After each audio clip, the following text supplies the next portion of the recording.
Halo, selamat datang ke sahabat kompas.com dalam program Generasi Cuan. Program obrolan santai seputar ekonomi, bisnis, dan juga keuangan yang pastinya akan relate dengan anak muda dan juga kamu yang masih berjiwa muda. Bersama saya Melis Loren, Anda menyaksikan Generasi Cuan.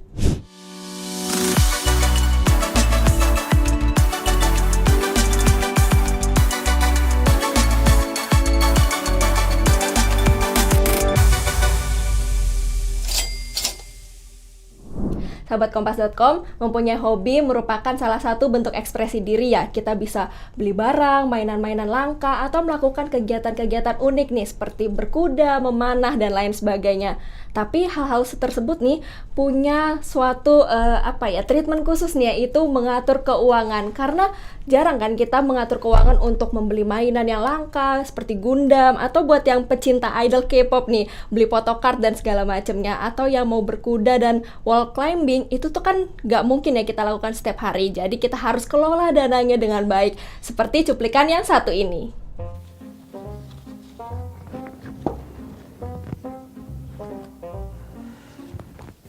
Ada yang kurang nih kayaknya. Kayaknya kalau bisa gue beli diecast, mantep kali ya.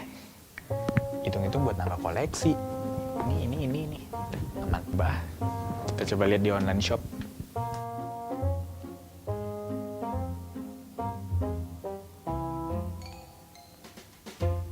Oke, pakai pay letter. Yip, aman. Biar nambah koleksinya. Tapi keren sih ini. Tuh kan, detailnya loh. Bener-bener kayak asli. Detail banget.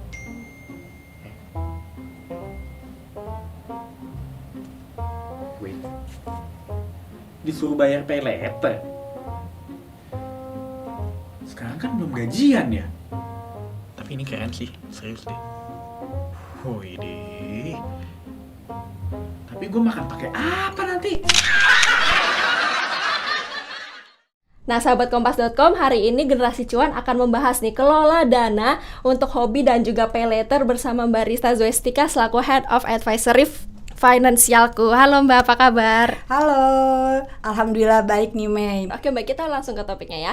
Gimana nih Mbak, menurut Mbak melihat anak-anak muda nih sekarang kan sudah banyak nih yang mengeluarkan dana untuk hobi. Sebenarnya perlu gak sih untuk mengatur keuangan untuk hobi, dan berapa persen nih dari pendapatan untuk mengatur hobi? Oke, kalau pertanyaannya ditanya, Riz perlu nggak sih kita mengatur budget untuk hobi sendiri? Kalau misalnya dibilang nggak boleh, nanti saya bisa ditimpuk dengan sahabat Kompas gitu kan ya.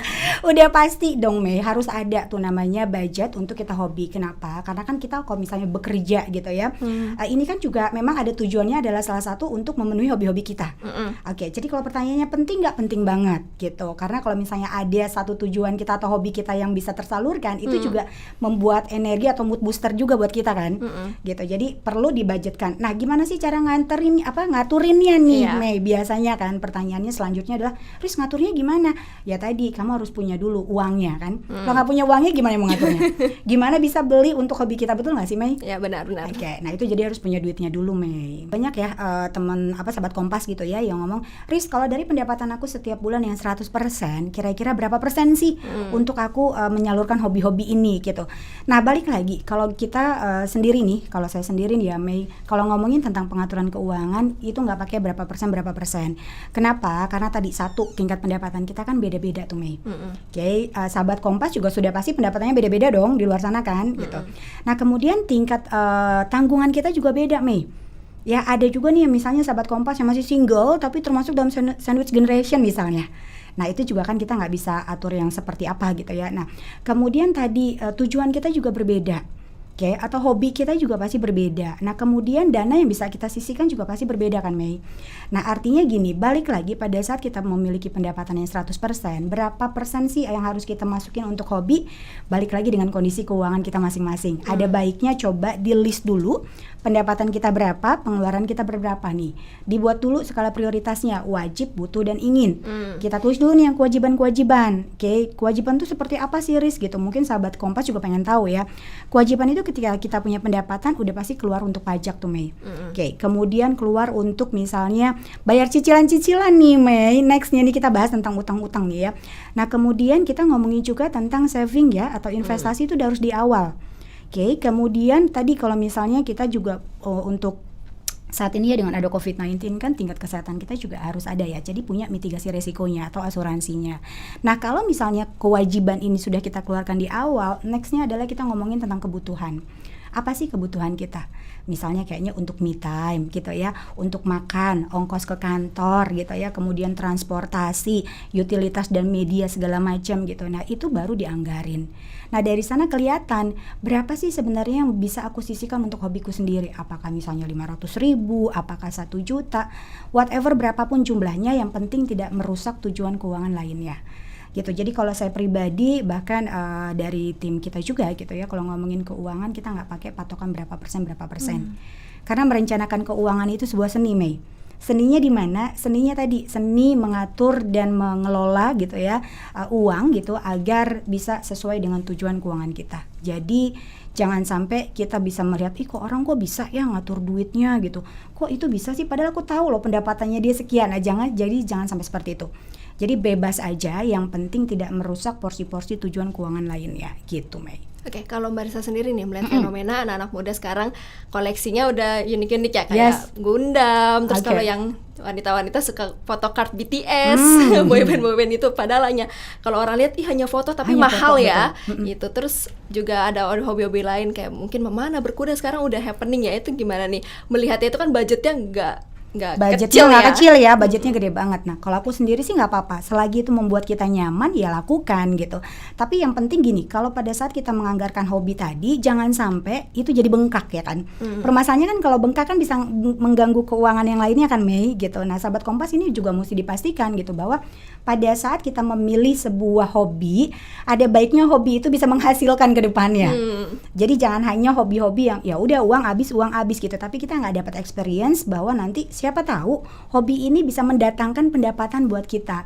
Jadi ada baiknya nih buat sahabat Kompas, Mei gitu ya, carilah hobi-hobi yang memang nanti ke depannya hobi itu bisa kita salurkan, kemudian bisa nambah pendapatan buat kita. Bahkan dari hobi tersebut kita nggak ngeluarin duit lagi, tapi uang yang datang ke kita. Ada gitu. Contoh nggak nih Mbak, hobi yang mendatangkan cuan? Oke, hobi yang mendatangkan cuan. Yang pertama contoh, sahabat Kompas di sini ada yang suka bikin konten. Ya kan? Nah, itu juga bisa tuh, Mei, untuk bisa mendatangkan pendapatan. Atau misalnya suka yang make up, hobinya ngumpulin make up, dari berbagai macam merek gitu kan ya. Kemudian dia review, dia bikin vlog gitu ya, dia bikin YouTube gitu ya. Dia pasang juga konten-kontennya, kan itu juga bisa nambah pendapatan buat dia. Atau misalnya banyak sekali hobi yang misalnya beli baju nih. Fashionable kan anak zaman sekarang kan, model baju dari A, B, C, D sampai Z gitu ya, modelnya banyak tuh, Mei gitu. Nah, kan banyak nih, kalau aku beli sendiri kan uangku boncos nih lama-kelamaan, jadi shopaholic ya, suka jajan lah apalah gitu. Nah, ini tuh bisa banget kalau misalnya buat nih dia pakai belanja, bikin kayak model just tip segala macem, kan akhirnya apa? Naluri dia untuk belanja itu kan tersampaikan. Tapi dia juga bisa dapetin cuan. Saran aku sih pilihlah hobi-hobi gitu ya, yang benar-benar kedepannya bisa membuka kita dapetin peluang untuk dapat pendapatan gitu. Kalau pertanyaannya, Riz, aku tuh punya hobinya kayak model BTS gitu kan ya, koleksi kartu-kartu. Ya nggak apa-apa juga. Nanti kamu pilihnya begini, pilih yang unik gitu ya, yang hanya dikeluarin gitu ya oleh BTS tuh, yang hanya cuman 100, jadi kan itu udah limited edition tuh.